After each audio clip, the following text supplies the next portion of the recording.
الصلاة والسلام على من لا نبي بعده وعلى آله وأصحابه أجمعين আমরা আল্লাহ পাকের শুকরিয়া আদায় করছি যিনি কোরআনের সাথে আমাদেরকে রেখেছেন। বলি আলহামদুলিল্লাহ।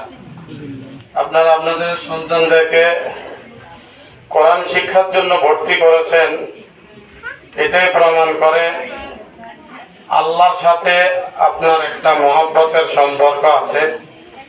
আপনি আল্লাহকে ভয় করেন, আপনি চান মুসলমান হিসাবে বাঁচতে, আপনি চান মুসলমান হিসাবে মরতে। আল্লাহ আমাদের সবাইকে কবুল করেন বলে আমিন।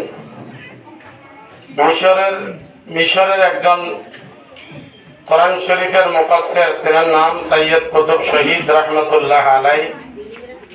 তিনি বিখ্যাত এক তফসির লিখেছেন, তফসিরে জেলালুল কোরআন। এই তফসিরের ভূমিকার মধ্যে তিনি লিখেছেন, আমি যত বছর কোরআন শরীফের তফসির লিখতে বসেছিলাম, আমার কাছে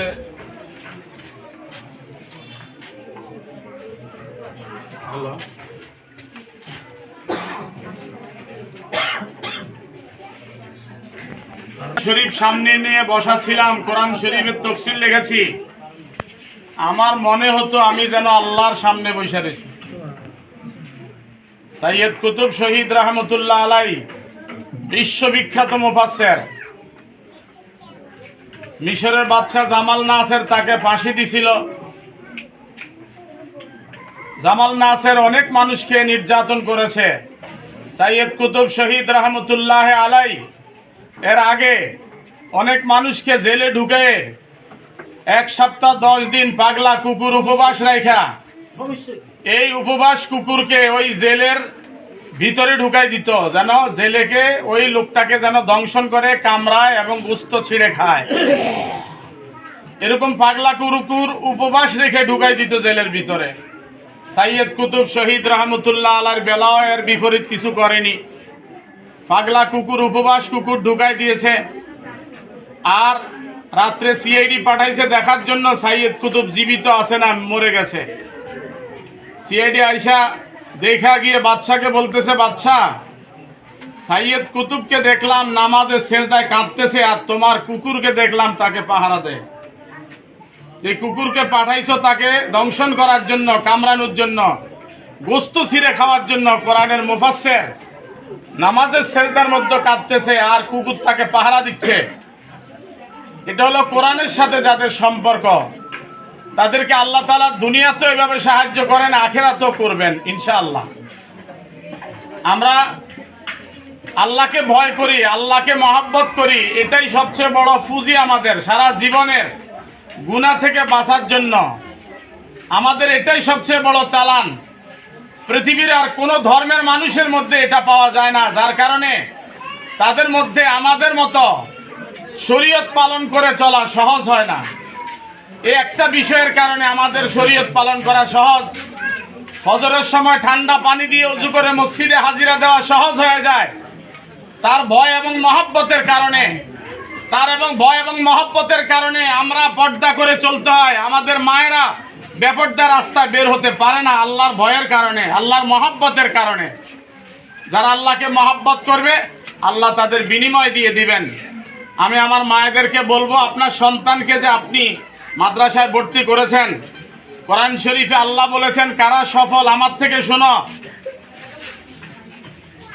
আল্লাহ তাআলা বলতেছেন, ফামান যুহজিহা আনিন নার ওয়া উদখিলাল জান্নাতা ফাকাদ ফাজ। যাকে জাহান্নাম থেকে ফিরাইয়া জান্নাত দেওয়া হবে সে সফল। জাহান্নাম থেকে ফিরাইয়া যে জান্নাতে যাবে, আল্লাহ বলেন এরা সফল। আর যে জাহান্নামী হবে সফল নয়। আমাদের বাংলাদেশে মনে করে যেই লোকের একটা ছেলে আমেরিকা থাকে, আরেকটা ছেলে ইউরোপে থাকে, অস্ট্রেলিয়া থাকে, মুরব্বী খুব সফল, একটা ছেলেও সূরা ফাতিহা ঠিক মতো পারে না। এটা কিসের সফলতা? সফলতা হলো যে মুসলমানের ছেলেমেয়েরা নামাজি, যে মুসলমানের ছেলেমেয়েরা কোরআন শরীফ পড়ে, যে মুসলমানের ছেলেরা আল্লাহকে ভয় করে।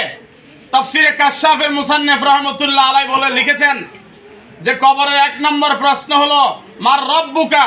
এটা জবাব হলো আল্লাহ আমার রব।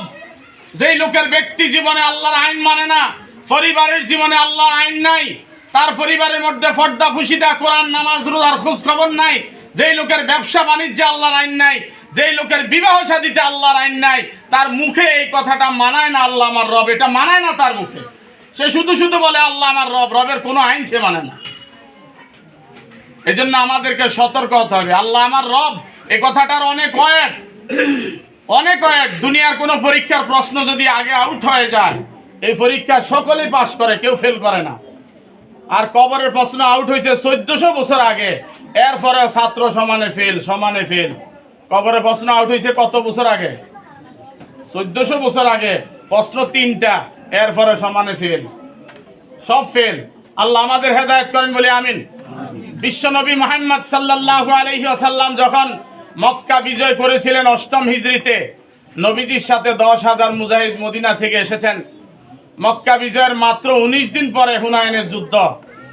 মক্কা বিজয়ের 19 দিন আগে যারা মুসলমান হয়েছে, মক্কা বিজয়ের সময় মাত্র 19 দিন আগে মুসলমান হয়েছে, এরকম 2000 মুজাহিদ নবীজির সাথে হুনাইনের যুদ্ধে শরীক হয়েছে। হুনাইনের যুদ্ধে এত বেশি গনিমত মুসলমানরা পাইছে, কোন যুদ্ধে পায় নাই। 24,000 ওট গনিমত, 40,000 বকরি, টাকা পয়সা স্বর্ণ দিনার অভাব নাই। নবী আলাইহিস সালাম কোন বাচ্চা বা সন্তানের চোখে পানি দেখলে মা বাবার কবর আযাব মাফ। আল্লাহ তো রহমান। এই জন্য আমি শেষ করছি, আমরা আল্লাহকে ডাকবো। আমরা যেভাবে আছি, ঘরে যেন সবাই কোরআন শরীফ পড়ে। আপনি আরবি পড়তে না পারলে অনুবাদের কোরআন শরীফ বাংলাতে পাওয়া যায়, বাংলা পড়েন। এই বাংলা কোরআন শরীফ আপনার দিলে আসর করবে। আপনি মাদ্রাসায় আসছেন, আস্তে আস্তে আল্লাহর নামে তসবিহ পড়তে পড়তে আসেন। সুবহানাল্লাহ, আলহামদুলিল্লাহ, লা ইলাহা ইল্লাল্লাহ, আল্লাহু আকবার যাওয়ার সময় পড়েন, গাড়িতে বসে বসে পড়েন। মুসলমান হিসেবে মরার চেষ্টা করেন। ওয়ালা তামুতুন্না ইল্লা ওয়া আনতুম মুসলিমুন। আল্লাহ আমাদেরকে তৌফিক দেন বলে আমিন। আমা আলাইনা ইল্লাল্লাহ।